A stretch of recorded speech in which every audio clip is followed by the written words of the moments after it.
Bom, se você está aqui nesse vídeo, com certeza você já conhece o Warren Buffett ou já deve ter ouvido falar, no mínimo, né? Nada mais, nada menos do que o maior investidor de todos os tempos. Ele começou a investir muito jovem, antes dos 20 anos. Teve um excelente tutor, né, que foi o Benjamin Graham, autor do livro O Investidor Inteligente. Até recomendo para quem quiser se aprofundar. Inclusive, esse é o único livro de investimentos que o próprio Warren Buffett recomenda. Ele teve uma trajetória muito legal nos investimentos e é considerado o pai do value investing, né, do investimento em valor. E ele utiliza a Berkshire Hathaway, que é a empresa dele, como um instrumento para fazer seus investimentos em ações. Então, hoje ele é o CEO da Berkshire e anualmente ele publica uma carta aos acionistas comentando o último exercício. E essas cartas, elas são verdadeiras aulas, não só de investimento, mas como lições de vida. Então, hoje eu tomei a liberdade de gravar esse vídeo justamente para comentar a última carta referente ao exercício de 2024, que foi publicada na semana passada,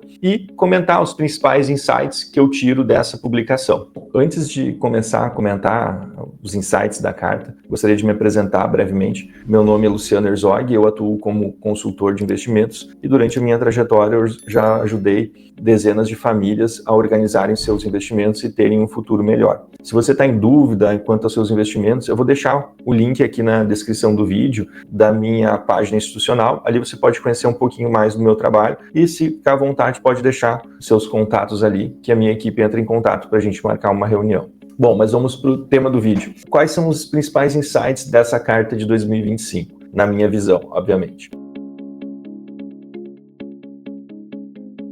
Primeiro insight eu achei fenomenal é a questão dele admitir que são cometidos erros e mencionar que todo mundo comete erros, até os mais experientes. Então ele comentou alguns investimentos que ele fez em companhia aérea, que ele comprou e depois vendeu, contou também da venda rápida das ações da TSMC. Isso eu acho fenomenal, assim, e todo investidor tem que saber que todo mundo comete erro. Mas aí ele fala que o pecado capital é atrasar a correção de erros. Então isso é algo que eu falo muito no dia a dia, sabe? O investidor, muitas vezes, ele tem um viés de recuperar um prejuízo com o mesmo ativo. E isso está errado. O melhor prejuízo é aquele prejuízo curto. Comprou uma ação, viu que a tese não vai se materializar, tem que vender rápido, antes daquele prejuízo ir aumentando. Essa é uma lição do Warren Buffett que eu tenho visto aqui na prática, nos investidores. Eu acho sensacional isso. Segundo ensinamento aqui, esse aqui é até um pouco polêmico, mas eu concordo com o nosso bom velhinho de Omaha.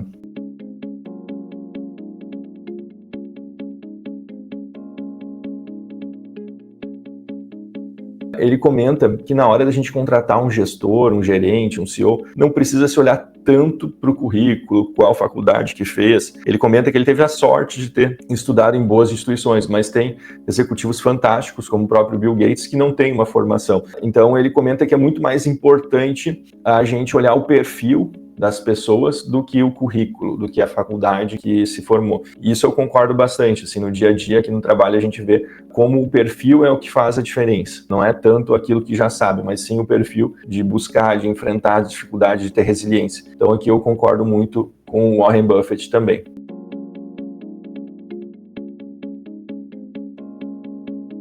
Ele coloca aqui, reconheça o poder de uma única ação vencedora, uma escolha bem feita. O que seria isso? Dentro de um portfólio com muitas ações, às vezes uma só que a gente acerta na veia, como a gente diz aqui no jargão do futebol no Brasil, quando a gente faz a escolha certa no momento correto, às vezes uma escolha só que a gente faz todo o portfólio e bem. Então, ele analisou ali os resultados do último ano, 53% das empresas investidas deles não tiveram lá um resultado muito melhor, muito bom, inclusive diminuíram um pouco o lucro. Mas teve poucas ações que funcionaram muito, foram muito bem, e somado ao fato dele estar segurando muito caixa e o juro americano está bom, então isso também contribuiu para o resultado da Berkshire. E na própria história do Warren Buffett, ele tem cases emblemáticos como Coca-Cola, como Apple, que subiram muito, e eu sempre digo, né, o grande mérito dele nesses eventos não foi ter comprado essa ação, né, mas sim foi ter segurado, né. O próprio exemplo de Apple, né, subiu um monte e ele segurou durante esses anos todos, até chegar no patamar que chegou hoje de portfólio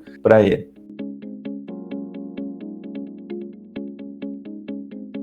Também achei muito interessante esse ponto. Não se irrite por pagar impostos. Warren Buffett coloca dessa forma. E diversas vezes aqui no meu dia a dia eu vejo os investidores às vezes procurando uma opção pior de investimento só por ela ser isenta. Não quer dizer que o isento seja ruim, né? Pô, é legal, né? Sendo bem escolhido. Mas não é só isso, né? Então ele comenta ali, se tu tá pagando mais imposto, tá subindo o imposto todo ano, é porque tu tá crescendo, né? Então tem que ficar feliz de poder pagar mais imposto. Esse é um outro ensinamento que ele traz na carta desse ano, não se irritar por pagar impostos.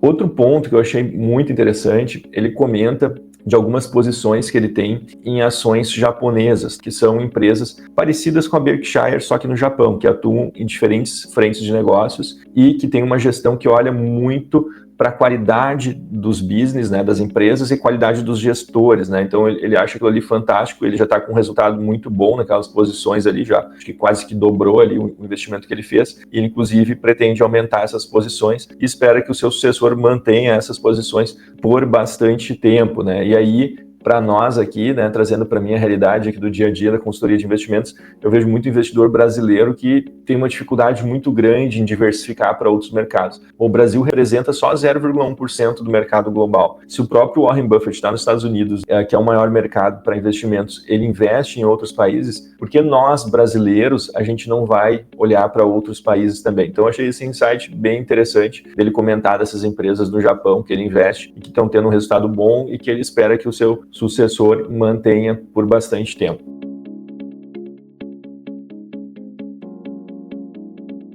Sexto insight aqui que eu gostaria de trazer, que ele comentou, ele já comentou isso em outros anos, né? Isso ficou bem forte na época da pandemia, o pessoal tinha muita dúvida sobre como ia continuar o mercado acionário, né? Ele falou novamente, nunca aposte contra a América. Tanto ele quanto o Munger, que era seu sócio que faleceu, eles sempre comentaram da sorte que eles tiveram de ser residentes nos Estados Unidos, que se fosse em outro país, eles não poderiam ter essa trajetória que eles tiveram de sucesso. Então, ele comenta novamente isso, não aposte contra a América, apesar dele estar fazendo um caixa bem robusto, mas eu acho que isso tem muito mais a ver com o momento de mercado, o momento que está os múltiplos das empresas americanas, do que ele não acreditar no futuro, no longo prazo das ações americanas. Mas, no final, ele também dá uma cutucada no governo, ele fala da importância de se manter a responsabilidade fiscal, de se preservar a estabilidade do papel moeda, que são discussões que estão muito em voga hoje, devido aos últimos governos americanos que tiveram uma expansão do gasto público muito grande, uma trajetória acentuada da dívida pública americana. Então ele também dá essa cutucada ali no final, falando que os governos precisam continuar preservando o papel moeda.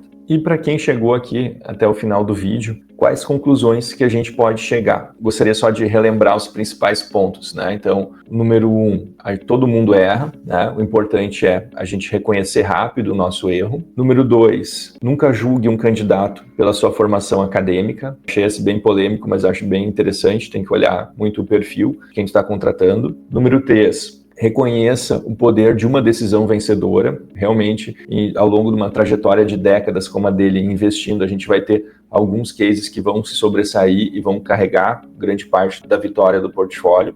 Número 4, não fique bravo por pagar impostos. Diversificar para outros mercados, o exemplo das ações japonesas. E, por fim, nunca aposte contra a América. Esses aqui são os principais insights dessa carta de 2025, na minha visão. E o que eu queria destacar aqui, uma coisa que eu admiro muito no Warren Buffett, é a humildade dele e a disciplina. Eu sempre falo aqui para os investidores que eu presto consultoria que essas são as principais características de um investidor bem-sucedido. Eu, ao longo da minha trajetória, antes eu era assessor, depois na consultoria, eu tive a oportunidade de estar em contato com centenas de investidores. E o que eu aprendi nesses anos todos é que os investidores melhor sucedidos possuem essas características.